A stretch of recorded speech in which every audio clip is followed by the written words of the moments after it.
اعوذ باللہ من الشیطان الرجیم بسم اللہ الرحمن الرحیم ونفخ فی الصور فاذا هم من الاجداث الى ربهم ينسلون قالوا یا ویلنا من بعثنا من مرقدنا ھذا ما وعد الرحمن وصدق المرسلون ان كانت الا صیحة واحدة فإذا هم جميع لدينا محضرون فاليوم لا تظلم نفس شيئا ولا تجزون إلا ما كنتم تعملون إن أصحاب الجنة اليوم في شغل فاكهون هم وأزواجهم في ظلال على الأرائك متكئون لهم فيها فاكهة ولهم ما يدعون سلام قولا من رب الرحیم وامتازوا اليوم ایھا المجرمون الم اعہد الیکم یا بنی آدم الا تعبدوا الشیطان انہ لکم عدو مبین وان اعبدونی ھذا صراط مستقیم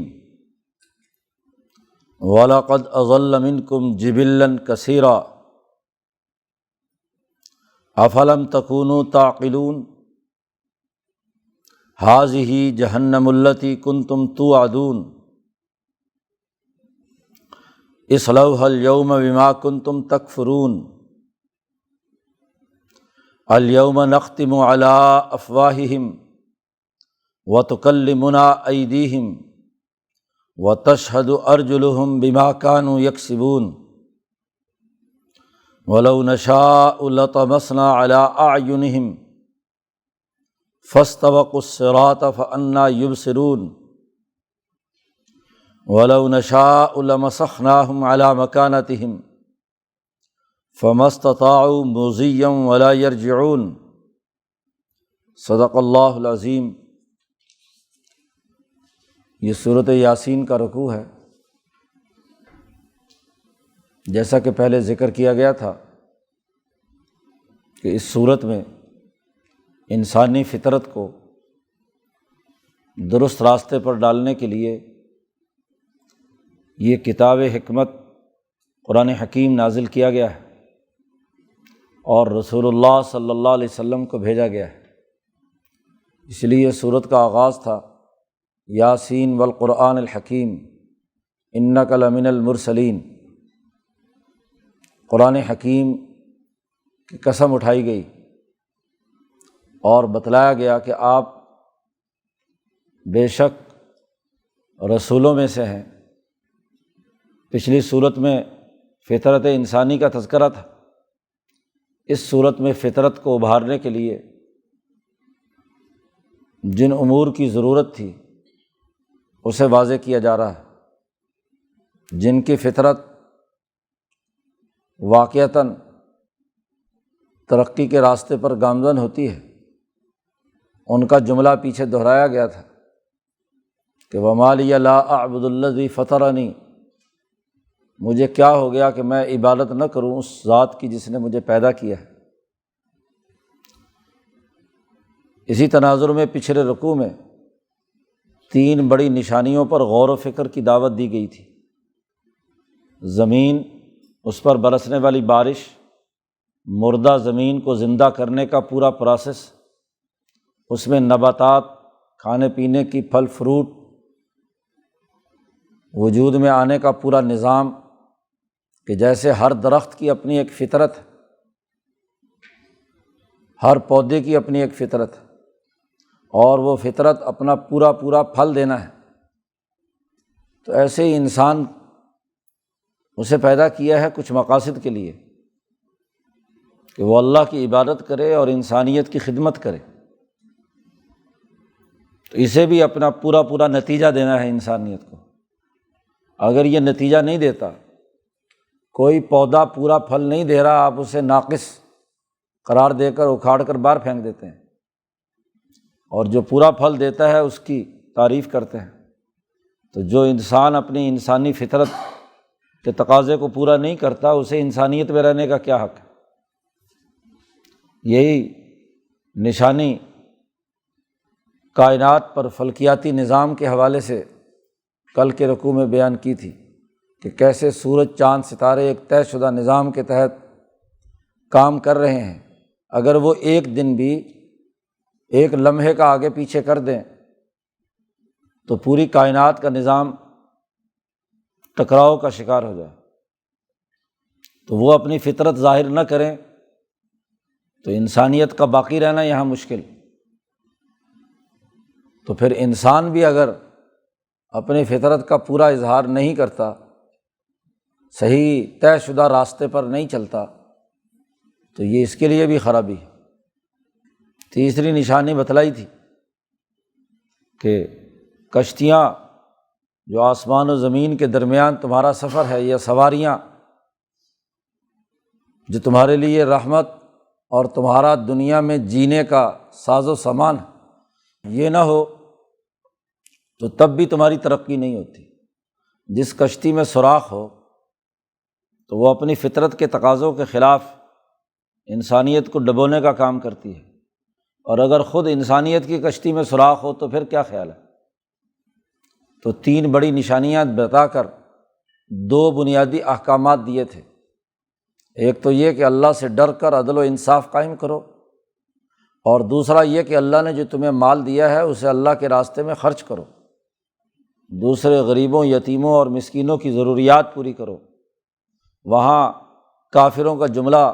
قرآن حکیم نے بیان کیا تھا کہ کیا جن کو اللہ نے بھوکا رکھا ہے انہیں ہم کھانا کھلائیں؟ انطعم من لو یشاء اللہ اطعمہ۔ تو شاہ صاحب نے واضح کیا تھا کہ تقدیر کا بہانہ بنا کر غریبوں کی غربت کا مذاق اڑانا، اس سے بڑی گمراہی اور کوئی نہیں ہو سکتی۔ ہر انسان کا رزق اللہ نے رکھا ہے اس دنیا میں، تو پھر اگر کسی انسان کے پاس رزق نہیں ہے تو اس کی وجہ یہ نہیں کہ اس کے مقدر میں رزق نہیں ہے، اس کی وجہ یہ ہے کہ طاقتور لوگوں نے اس کا رزق چھینا ہوا ہے، تو یہ لوٹانا ان کی فطرت کا تقاضا ہے۔ اس پر دلائل دیتے ہوئے دنیا میں جو کچھ نتیجہ حاصل ہونا تھا اسے بھی بیان کیا۔ اس رکوع میں قیامت میں جو منظرنامہ ہوگا اسے واضح کیا جا رہا ہے کہ جو دنیا میں اپنی فطرت کو درست کر کے تقوی، عدل اور معاشی خوشحالی کا نظام نہیں بناتا، اس کے ساتھ وہاں کیا ہوگا، اور جو دنیا میں انسانوں کے لیے جنت بسانے کی کوشش کرتا ہے، ان کے لیے معاشی فراوانی، معاشی ضروریات کی کفالت، تقوی اور عدل و انصاف قائم کرتا ہے، تو ان کا نتیجہ کیا نکلے گا؟ قرآن حکیم نے کہا وَنُفِخَ فِی الصُّورِ، جب سور پھونک دیا جائے گا، یہ دوسرے نفخ صور کی بات ہے۔ پہلا اس کا تذکرہ کل کے رکوع کے آخر میں کہا تھا وَمَا يَنظُرُونَ إِلَّا صَيْحَةً وَاحِدَةً تَأْخُذُهُمْ وَهُمْ يَخِصِّمُونَ، کہ ایک چنگھاڑتی ہوئی چیخ آئے گی اور ان تمام کو نیست و نابود کر دے گی، اور نہ معلوم یہ کائنات ٹوٹ پھوٹ کر کتنے عرصے تک اسی حالت میں ہوگی۔ تو پھر نفخ فی الصور، دوسرا سور پھونکا جائے گا تو فَإِذَا هُم مِّنَ الْأَجْدَاثِ إِلَىٰ رَبِّهِمْ يَنْسِلُونَ، یہ لوگ اپنی قبروں سے نکل کر دوڑتے ہوئے اپنے رب کے پاس پہنچیں گے۔ جیسا کہ کئی دفعہ یہ حدیث سنائی کہ فرشتہ اعلان کرے گا کہ ایھا العظام البالیہ واللحوم المتمزقہ ہلموا الی الرحمن، او بوسیدہ ہڈیوں اور ریزہ ریزہ ہونے والے گوشتو اٹھو اور چلو رحمان کے دربار میں۔ امام شاہ ولی اللہ دہلوی رحمۃ اللہ علیہ کی فکر کی روشنی میں امام انقلاب مولانا عبید اللہ سندھی فرماتے ہیں کہ تمام انسانوں کی روحوں کا کنٹرول روم حضیرت القدس میں ہے۔ جیسے یہ وہاں اعلان ہوگا تو خود بخود وہاں سے روحیں اپنے اپنے جسم میں داخل ہوں گی اور قبر سے مٹی جھاڑتے ہوئے اٹھیں گے اور ان تمام کا رخ اس میدان حشر کی طرف ہوگا جہاں رحمان ذات باری تعالیٰ کی تجلی اعظم کا ظہور ہوگا۔ سب روحیں کھنچتی ہوئی آٹومیٹک طریقے سے، صرف ایک کمانڈ دینے کی ضرورت ہے۔ اربوں کھربوں انسان، آدم سے لے کر آخری وقت تک کا آخری انسان، سب کے سب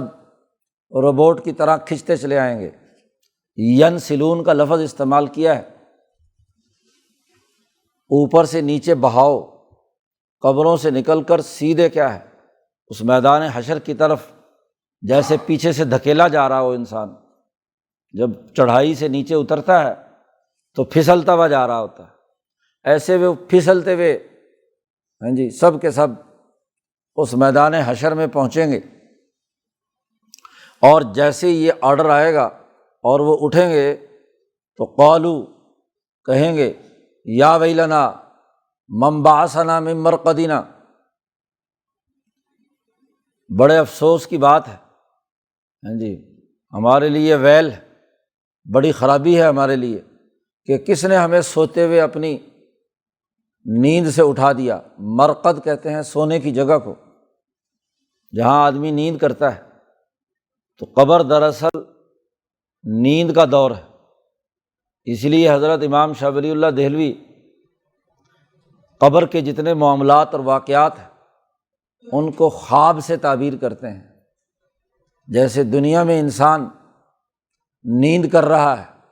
تو جو کچھ نیند کی حالت میں دیکھتا ہے وہ خواب ہوتا ہے، تو قرآن نے قبر کے لیے یا قبر کی زندگی کو مرقد قرار دیا ہے۔ وہ بھی ایک خاص قسم کی موت ہوگی۔ دیکھو موتیں انسانوں کی بہت سی ہیں، ایک موت وہ ہے جو ہم روز رات کو سوتے ہیں، اس کے لیے بھی اللہ نے یہی ذکر کیا، هو الذی یتوفاکم باللیل، وہ جو تمہیں رات کو وفات دے دیتا ہے۔ آدھی سے روح زیادہ نکل جاتی ہے جب انسان سوتا ہے۔ اسی طرح اگلا مرحلہ موت کا وہ ہے جب اس دنیا سے انسان رخصت ہوتا ہے۔ یہ بھی مکمل موت نہیں ہوتی، یہ بھی موت پرسنٹیج ہیں۔ آج کل تو سمجھنا بڑا آسان ہو گیا، یہ انستھیسیا والے ڈاکٹر جو بے ہوش کرتے ہیں تو بے ہوشی کی سٹیجز ہیں۔ ایک نیند کی حالت ہے، نیند کی حالت ایسی ہوتی ہے کہ آپ نے سوئی چبھوئی سونے والے کو یا آواز دی تو وہ اٹھ جاتا ہے، لیکن یہ جو بے ہوشی خاص طور پر بڑے آپریشن کی ہوتی ہے، وہ نیند اور موت کے درمیان کا درجہ ہوتا ہے۔ کہ اس مرحلے پر کیا ہے، انسان کا اگر کٹ بھی لگایا جائے تو اسے کوئی ہوش پتہ نہیں چلتا، احساس نہیں ہوتا، اس کا مطلب نیند سے آگے کا درجہ ہوتا ہے۔ تو مختلف درجات ہیں روح کے نکلنے کے۔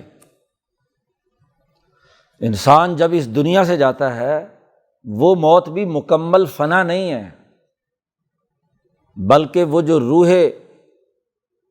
ہوائی ہے اس کے درمیان اور جسم کے درمیان جدائی ہوتی ہے، لیکن یہ جدائی بھی کامل اور مکمل نہیں ہوتی۔ یوں سمجھ لیجئے کہ آخری درجے کا انستھیسیا ہے، جس میں جسم یہاں مٹی میں بھی مل جائے تو تب بھی کیا ہے، جیسے آپ نے جسم کاٹا سرجن نے اور کاٹ کر الگ کر دیا، پتہ ہی نہیں اسے،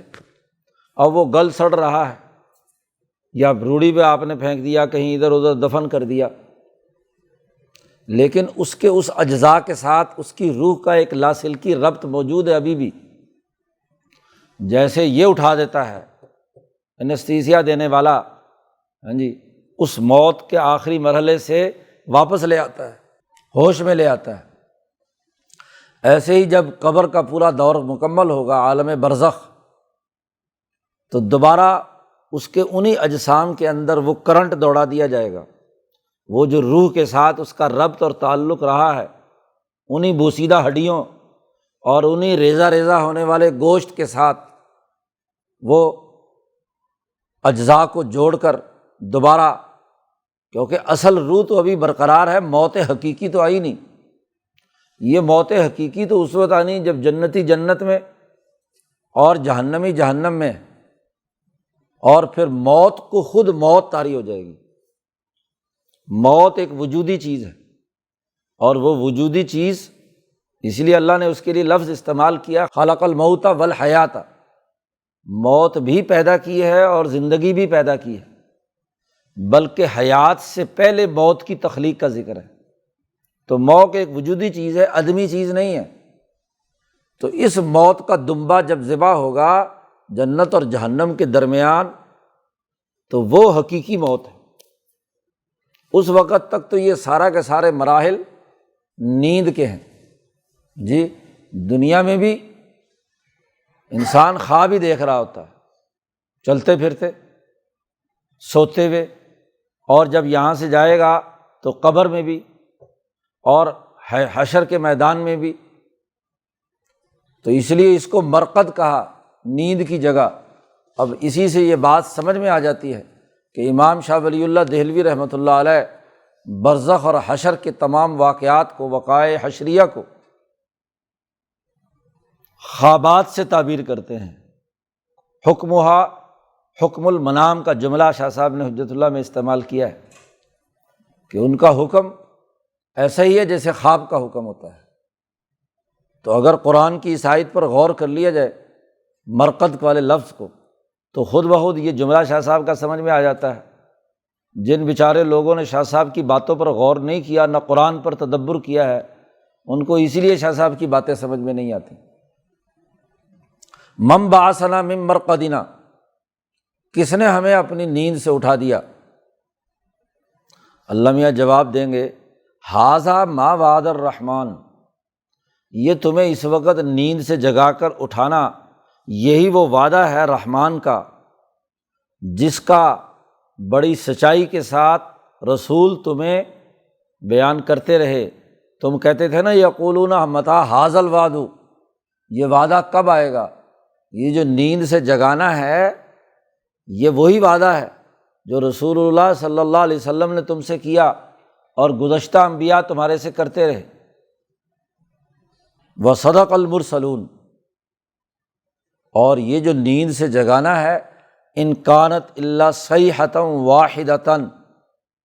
یہ سور پھونکنا یہ صرف ایک چیخ ہوگی، ایک چنگھاڑ ہوگی۔ فرشتہ صرف اعلان کرے گا، جی، موت کی ذمہ داری نبھانے والا جو فرشتہ عزرائیل ہے، وہ صرف ایک آواز نکالے گا، اور اس آواز کا نتیجہ یہ ہوگا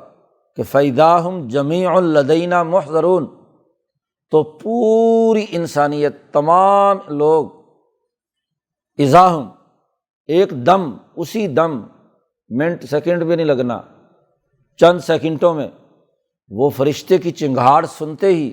جمیعٌ، تمام کی تمام مخلوق، لدینا محضرون، ہمارے دربار میں حاضر کر دی جائے گی۔ میدان حشر میں تمام لوگ حاضر کر دیے جائیں گے، کوئی اس کے اندر وقفہ نہیں ہوگا، فوری طور پر پہنچ جائیں گے۔ اور گھبراؤ مت، اللہ اعلان کریں گے، فالیوم، آج وہ دن ہے، لا تظلم نفس شیئا، کسی انسانی جان پر ایک معمولی سا بھی ظلم نہیں کیا جائے گا۔ یہاں تو پورا ہر آدمی کے اعمال کا بدلہ ملے گا۔ ولا تجزون الا ما کنتم تعملون، آج تمہیں بدلہ نہیں دیا جائے گا مگر وہی جو تم کرتے رہے، چھوٹا بڑا، اچھا برا، سچا جھوٹا، فطرت کے مطابق یا فطرت کو مسخ کر کے تم نے جو عمل بھی کیا ہے، ما کنتم تعملون، ہر وہ عمل تمہارے وجود سے جو ظاہر ہوا ہے اس کے مطابق تم بدلہ پاؤ گے۔ کسی قسم کا تغیر و تبدل، کسی قسم کا ظلم ہمارے دربار میں نہیں ہوگا۔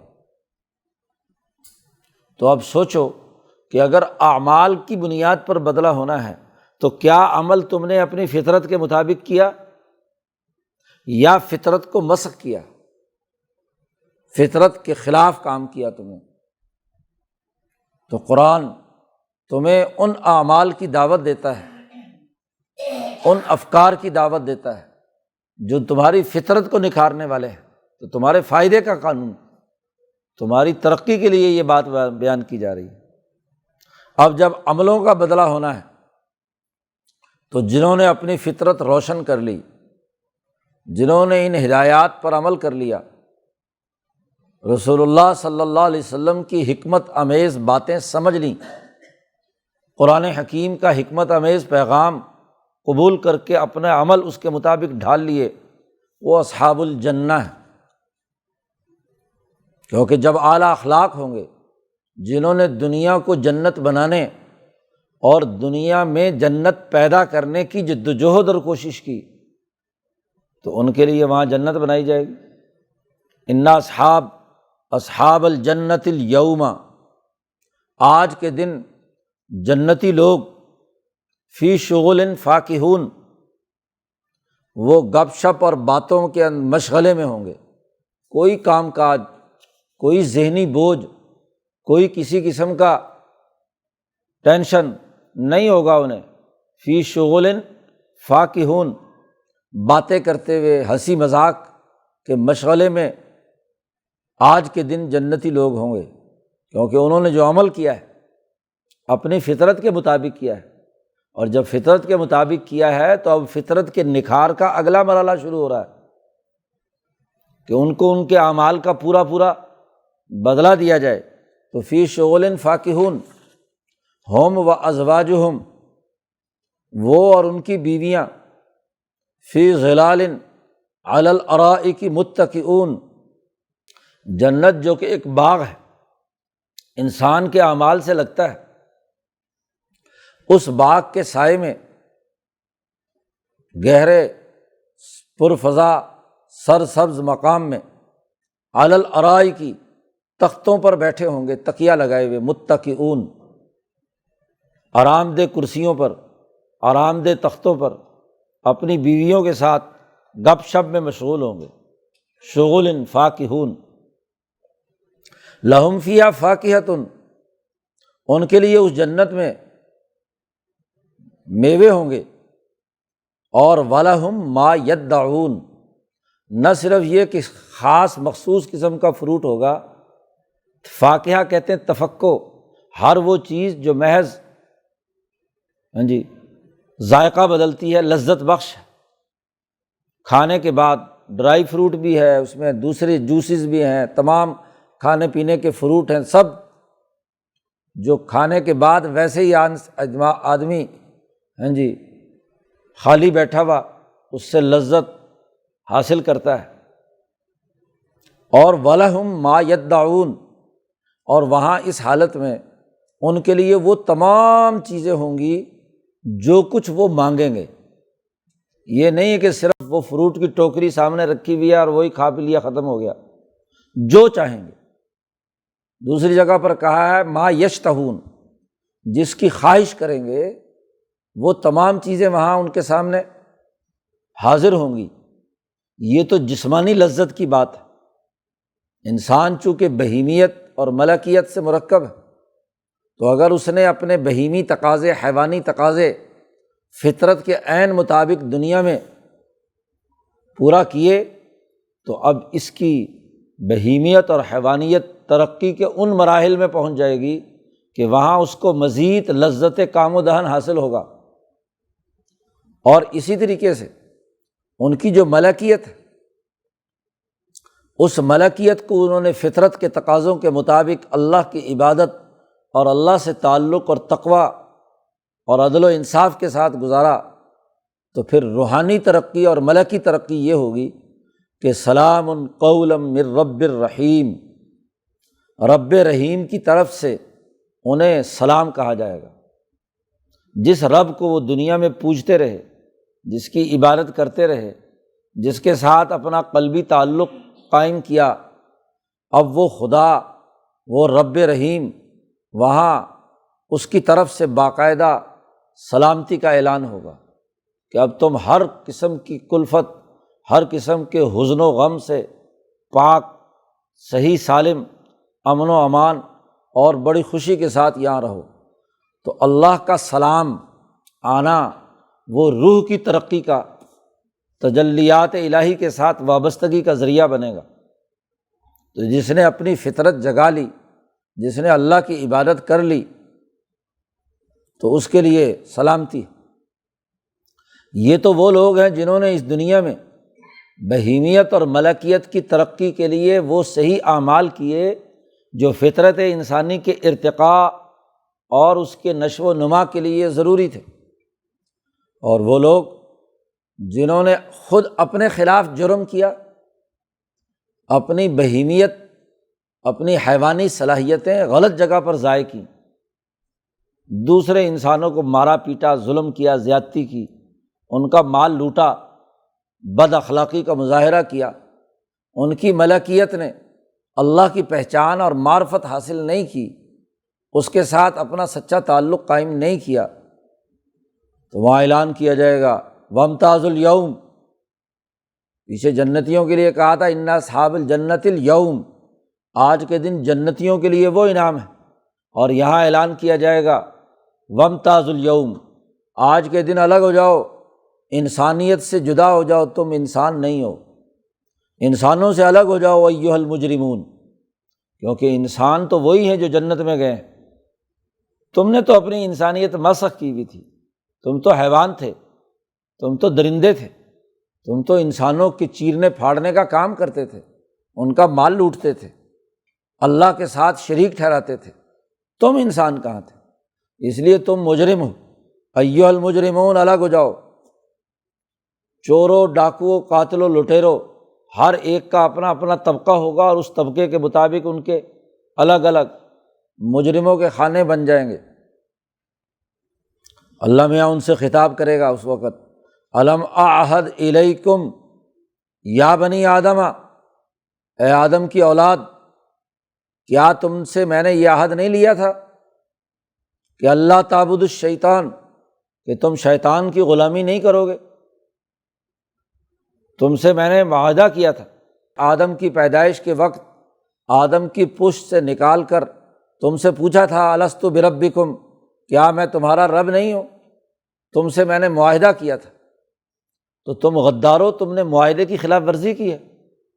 انسانی فطرت کا تقاضا ہے کہ وہ معاہدات کی پاسداری کرے،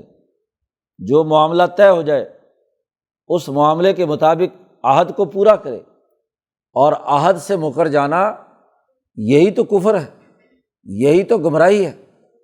کیا تم سے میں نے عہد نہیں کیا تھا اے آدم کی اولاد کہ اللہ تعبدوا الشیطان؟ اس معاہدے کی چند شرائط تھیں، اس معاہدے کی پہلی شرط یہ تھی کہ تم شیطان کی عبادت نہیں کرو گے، اور میں نے یہ بات اس معاہدے میں موجود تھی کہ انہ لکم عدو مبین، کہ وہ شیطان تمہارا واضح دشمن ہے، تو تم دشمن کو دشمن سمجھو گے، نہ کہ دشمن سے دوستیاں لگاؤ گے۔ یہ تو انتہائی ناقص بات ہے۔ فطرت کو مسخ کرنا ہے کہ انسان اپنے دشمن کی عبادت کرے، اس کی غلامی کرے۔ دشمن کی تو ہمیشہ مزاحمت کی جاتی ہے، اس کا مقابلہ کیا جاتا ہے۔ اسی لیے پچھلی صورت میں کہا تھا کہ اے لوگو، تمہاری فطرت کا تقاضا یہ ہے کہ ان الشیطان لکم عدو فاتخذوہ عدوا، کہ شیطان تمہارا دشمن ہے، اور تم بھی دشمن کو دشمن سمجھو اور دشمنی والا معاملہ کرو، نہ یہ کہ دشمن کے ساتھ دوستیاں لگاؤ، یارانے بڑھاؤ، اس کے احکامات پر عمل کرو۔ معاہدے کی ایک شق یہ تھی، اور دوسری شق یہ تھی کہ ان اعبدونی، کہ تم میری عبادت کرو گے، میری غلامی کرو گے۔ اور یہ کیوں کرو گے؟ اس لیے کہ ھذا صراط مستقیم، یعنی دونوں باتوں کی دونوں شرائط کے دلائل بھی بتلا دیے کہ شیطان کی غلامی اس لیے نہیں کرو گے کہ وہ تمہارا واضح دشمن ہے، اور میری عبادت کیوں کرو گے؟ اس لیے کہ ھذا صراط مستقیم، یہ بالکل سیدھا راستہ ہے، اس میں کسی قسم کی کجی کی بات۔ جب میں نے تمہیں پیدا کیا، اللہ کہتے ہیں، میں نے تمہارے لیے وسائل رکھے، دنیا میں زندہ رہنے کے لیے تمہاری سانس کی ڈوری میں نے کنٹرول کی، میں نے تمہارے ساتھ دنیا کے تمام انعامات تم پر نازل کیے، تو صراط مستقیم تو یہی ہے۔ اب نعمتیں کوئی دے، ہاں جی، راستہ کوئی بتلائے، اور آدمی غلامی شیطان کی مخالفت کی کرے۔ ایک آدمی کسی نے کسی پر احسان کیا ہو، کوئی نعمت دی ہو، تو احسان روٹی تو اس کی کھائے اور جا کر اس کے دشمنوں سے یارانے لگائے، یہ کہاں کا انصاف؟ سیدھا راستہ تو یہی ہوتا ہے کہ آدمی جس جگہ سے اسے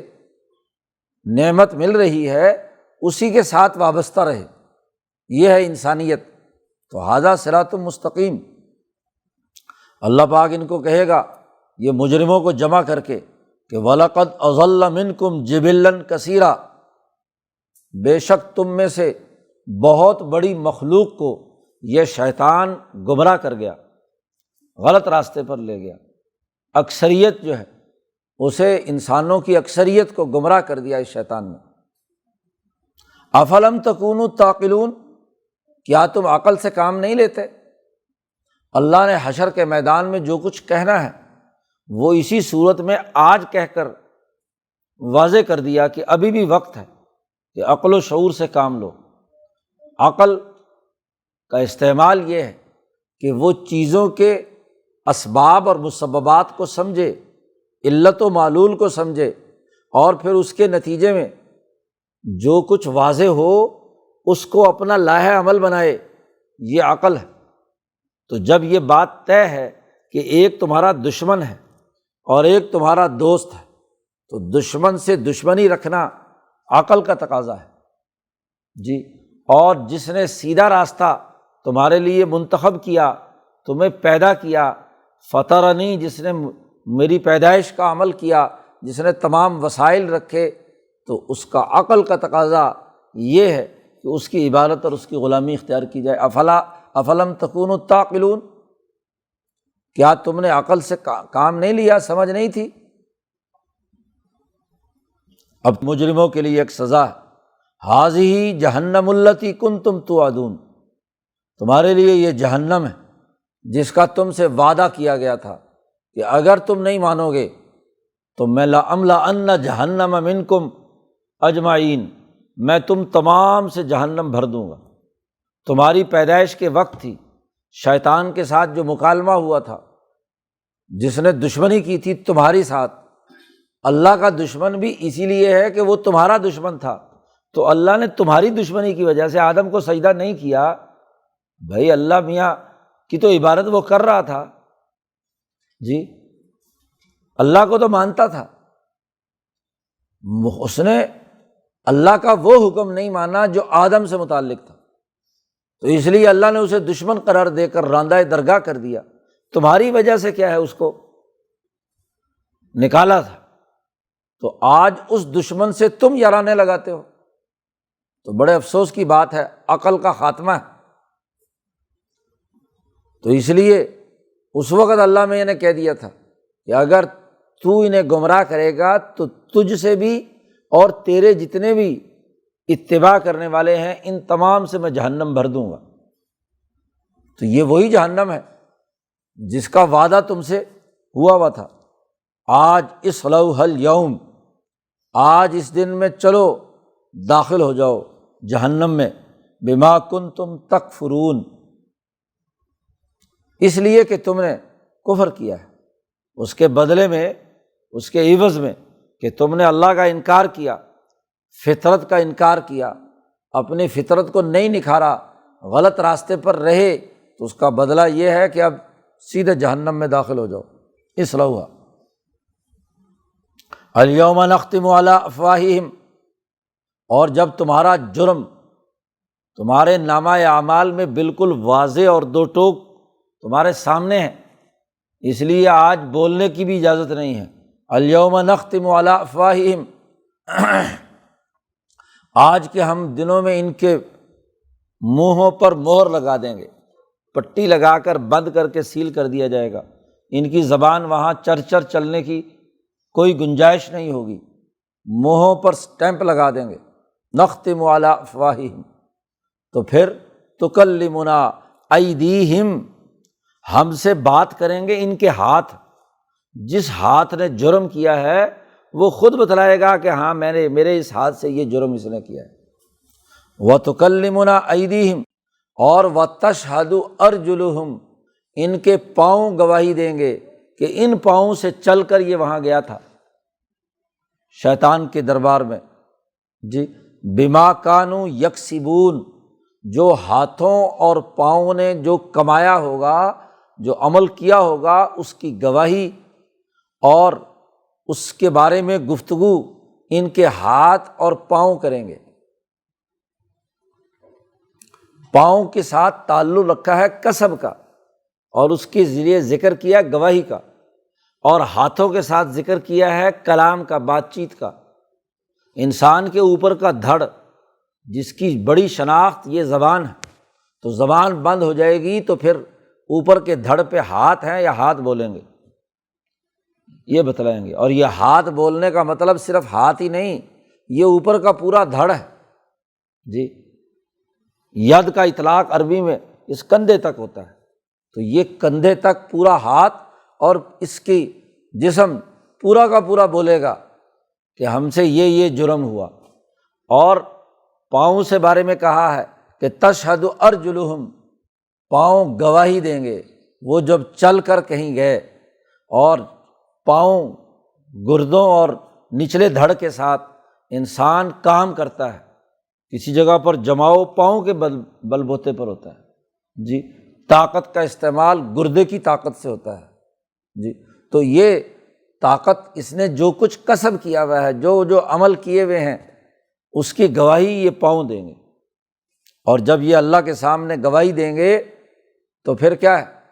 ہر ایک بولے گا، تو یہ انسان کہے گا اپنے ہاتھوں پاؤں سے کہ تم کیوں بول رہے ہو، کس نے تمہیں بلا دیا؟ تو دوسری جگہ پر آپ پڑھیں گے، آگے اگلی صورت آ رہی ہے حامیم سجدہ، تو وہ کہیں گے ہاتھ اور پاؤں کہ انطقنا اللہ الذی انطق کل شیء، آج ہم بول رہے ہیں اور ہمیں وہ ذات بلوا رہی ہے کہ جو ہر چیز کے اندر بولنے کی صلاحیت اور استعداد پیدا کر سکتی ہے۔ آج یہ بات تجربات اور مشاہدات سے ثابت ہو گئی کہ انسان کے جسم میں جتنے سیلز جاتے ہیں تو ہر سیل میں ہر طرح کی صلاحیت ہوتی ہے، لیکن جب وہ جس عضو میں پہنچ جاتا ہے تو وہاں اسی طرح کے کام کرنے لگ جاتا ہے، جی۔ آنکھ میں گیا تو دیکھنے لگ گیا، ہاتھ میں گیا تو گرفت کی صورت پیدا ہو گئی، پاؤں میں گیا تو چلنے کی طاقت پیدا ہو گئی۔ سیل ایک اینٹ ہے، اینٹ کو چھت پہ لگا دو، دیوار میں لگا دو، فرش میں لگا دو، جہاں مرضی لگا دو، اس اینٹ میں ہر جگہ جانے کی صلاحیت ہے۔ تو ہاتھوں میں جو سیل گئے ہیں، اصل صلاحیت تو ہے اس میں بولنے کی بھی، دیکھنے کی بھی۔ تو جن سیلز کو زبان پر لے جا کر بلوایا تھا ان کو تو بند کر دیا، اور جو ہاتھوں میں گئے ہوئے سیلز تھے ان میں اصل صلاحیت تو تھی نا بطور اینٹ کے، تو اس کے اندر وہ طاقت پیدا کر دی کہ اب تم بولو،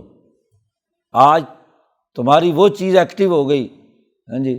تو ہاتھ بولیں گے، پاؤں بولیں گے، گواہیاں دیں گے۔ اللہ پاک فرماتے وَلَوْ نَشَاءُ لَطَمَسْنَا عَلَىٰ أَعْيُنِهِمْ فَاسْتَبَقُوا الصِّرَاطَ فَأَنَّىٰ يُبْصِرُونَ، اگر ہم چاہتے ان کی بدعمالیوں کی وجہ سے دنیا میں ہی ان کی آنکھیں مٹا دیتے، اندھے کر دیتے انہیں، اور پھر راستہ پانے کے لیے یہ دوڑتے، تو بغیر آنکھوں کے یہ دیکھ سکتے تھے؟ نہیں۔ فَأَنَّىٰ يُبْصِرُونَ، کہاں سے دیکھ سکتا ہے ایک اندھا آدمی؟ اور اگر ہو بھی پیدائشی اندھا تو اسے کیا پتا کہ دنیا کیا ہے، اسے راستے کا کیا علم؟ فَاسْتَبَقُوا الصِّرَاطَ۔ اور اسی طرح وَلَوْ نَشَاءُ، اور اگر ان کے کرتوتوں کی وجہ سے دنیا میں ہی ہم ان کی صورت مسخ کر دیتے علی مکانتہم، یہ جہاں اور جس جگہ پر تھے صورت مسخ کر دیتے، جہاں ہاتھ تھا وہیں ہاتھ رک جائے، اور جہاں پاؤں ہے وہیں رک جائے، اور جسم وہیں پتھر کا بن جائے، تو فَمَا اسْتَطَاعُوا مُضِيًّا وَلَا يَرْجِعُونَ، تو نہ آگے چلنے کی طاقت ان میں ہے اور نہ واپس لوٹنے کی طاقت ان کے اندر ہے۔ یہ ہم نے صلاحیت ان کے اندر رکھی تھی، ہاتھ پاؤں کے چلنے کی، آنکھوں کے دیکھنے کی، عقل کے ساتھ چیزوں کو پرکھنے کی، اور انہوں نے یہ چیزیں استعمال نہیں کیں، استعمال کیا تو غلط کیا، اور اس کی سزا جو ہے سوائے جہنم کے اور کیا ہو سکتی ہے؟ تو تمہارے اعمال کا پورا پورا بدلہ ہم نے دیا ہے۔ تو یہ بات واضح کر دی اس رکوع میں کہ جو اپنی فطرت کو درست راستے پر رکھے گا اس کے لیے جنت ہے، اور جو اپنی فطرت کو مسخ کر کے غلط راستے پر لے کر چلے گا تو اس کے لیے جہنم ہے، اور اس کے لیے تباہی اور بربادی کا راستہ ہے۔ صحیح عمل کرنے والوں کے لیے جنت، اور غلط عمل کرنے والے اور فطرت کو مسخ کرنے والوں کے لیے جہنم ہے۔ تو گویا کہ تنبیہ کر دی کہ اس فطرت کو جگاؤ اور اس پیغام کو سمجھو جو کہا گیا ہے کہ اتقوا ربکم، اپنے رب سے ڈرو، اور وہ جو پیغام دیا گیا ہے انفقوا مما رزقکم اللہ، اللہ نے تمہیں جو رزق دیا ہے اس کو غریب لوگوں پر، انسانوں پر خرچ کرو۔ تو یہ فطرت کا سیدھا راستہ ہے، جو اس کے مطابق عمل کرے گا وہ کامیاب، اور اس پر عمل نہیں کر رہا وہ ناکام۔ اللہ تعالیٰ قرآن حکیم کو سمجھنے اور عمل کرنے کی توفیق عطا فرمائے۔ اللہم صل